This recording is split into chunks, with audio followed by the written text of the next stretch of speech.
Today I'm out here working on my 5 horsepower Briggs Stratton snapper garden tiller.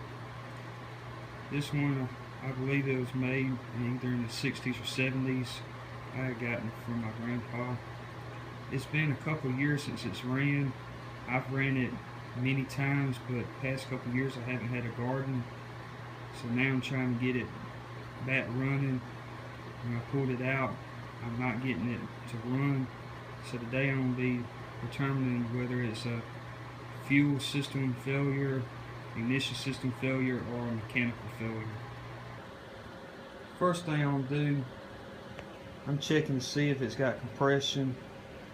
That's not really a big concern with me because I know it had good compression the last time it ran. By one way you can check that is just pulling on the pull cord. You should feel good tension on it. If it has lost compression, it'll be really easy to pull, like if the spark plug's out.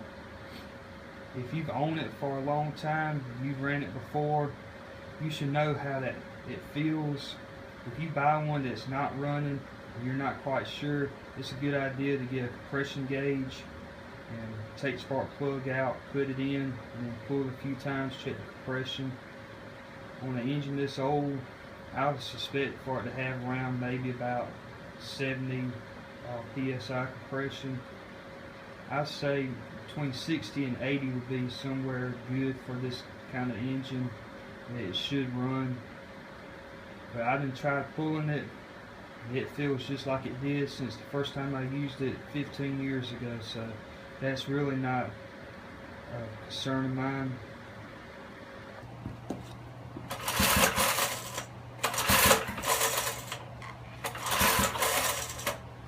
It's got good tension on it.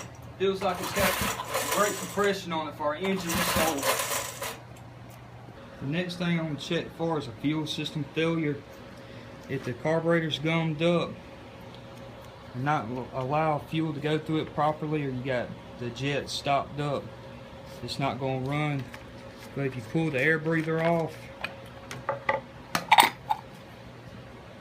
don't try to drop it like I did, you should be able to pour just a little bit of gas or spray some carburetor cleaner in here, and when you choke it out, you should at least get a sputter out of it, because you're putting fuel straight into the engine and fuel's not going through the jets or anything. You could also try removing the spark plug, maybe giving it just a shot or two of some starter fluid, putting the plug back in and trying it. Doing either one of them, you should at least get a sputter if you're getting fire to the plug. But you want to be careful not to pour too much gas or carburetor cleaner or anything in here, because you don't want to hydrolock the engine. And you also want to be careful not to start a fire either.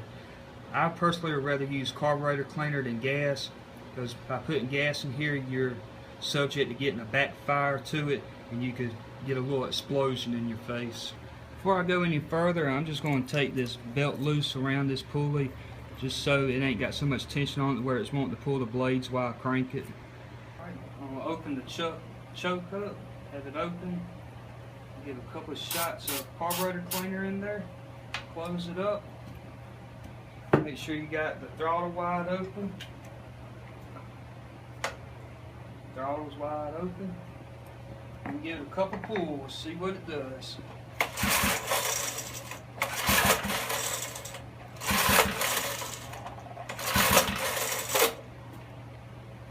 Not even a sputter.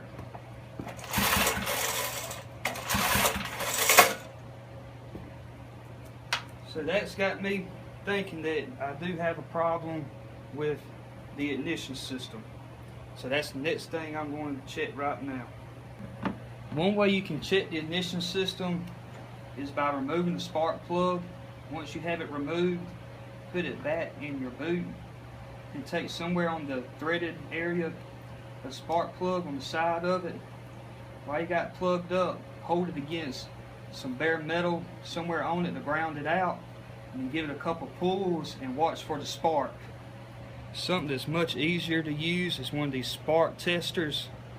All you do is pull the spark plug boot off, plug the spark plug wire on this end, and take this in and put it on the spark plug itself. And when you pull the rip cord, it's got a light bulb in here that'll flash whenever it's getting fire.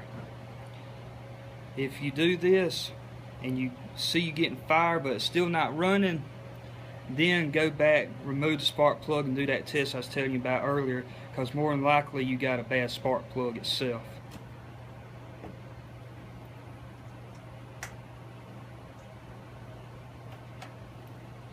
You got a little loose one, bend it back a little bit.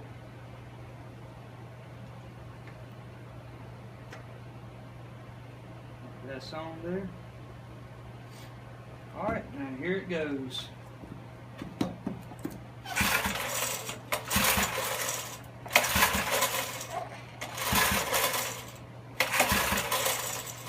I'm not seeing no flash in that light bulb, so that's showing me that I'm not getting any fire.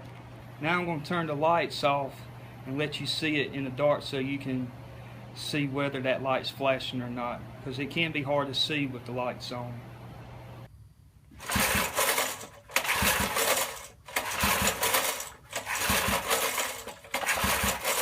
No spark. So the verdict is that I have a problem in the ignition system on it. I'm not getting any fire to the plug. That could be a number of things. It could be a bad spark plug wire, it could be bad points, bad coil, or it could be something like that the flywheel key is sheared.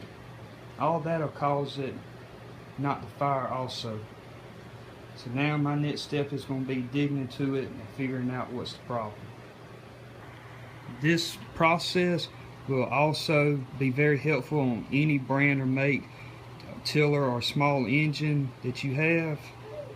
I hope you liked this video. If you liked it, please remember to give it a thumbs up. If you haven't already done so, please subscribe to my channel. Thanks for watching.